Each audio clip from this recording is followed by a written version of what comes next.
A black transgender woman from a working class background raised by a single mother.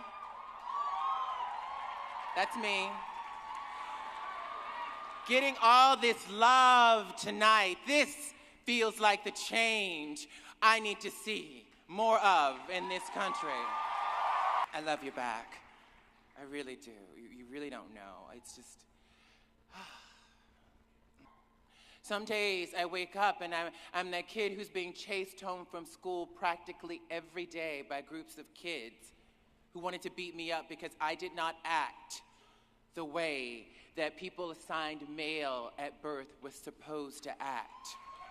Some days I wake up and I'm that sixth grader who swallowed a bottle of pills because I did not want to be myself anymore, because I did not know how to be anybody else. And who I was told was a sin, was a problem. And I didn't want to exist. When a trans woman is called a man, that is an act of violence. Over 53% of LGBTQ homicides in 2012 were trans women. 73% were people of color. But Cece said, I will not go out like that. That the media was upset because Cece had the audacity to survive. And trans women of color are not supposed to survive.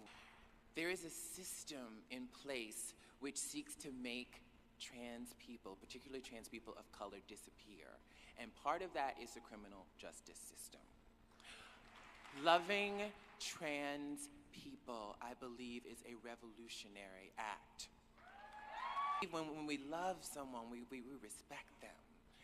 And when we listen to them, we feel that their voice matters.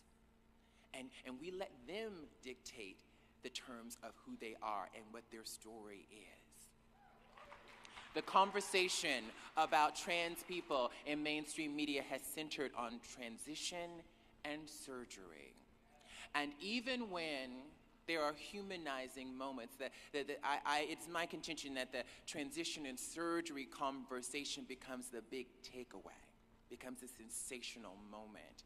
And our humanity is left in the dust, and so much of the injustice that too many of us experience is not talked about. But that is part of a larger culture which assumes that trans people are illegitimate, that we are fake, that we are always and only the gender that we were assigned at birth. We are changing the conversation right now. Healthcare for trans people is a necessity. It is not elective, it is not cosmetic, it is life-saving. That we've had difficult conversations where I didn't exactly know what was the right thing to say to him as an HIV-positive person. And he has not always known what the right thing to say to me as a trans woman. But we still have the conversations. We have those conversations with love and with empathy and with a desire to get to a level of understanding that we didn't have before. And we want to support each other, and we want to be there for each other.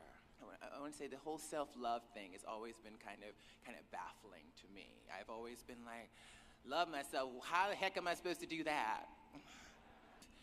Now, I'm starting to understand a little bit what it means, that I don't internalize all the negative things and negative stereotypes that people have about trans women of color. I don't do that number on myself anymore.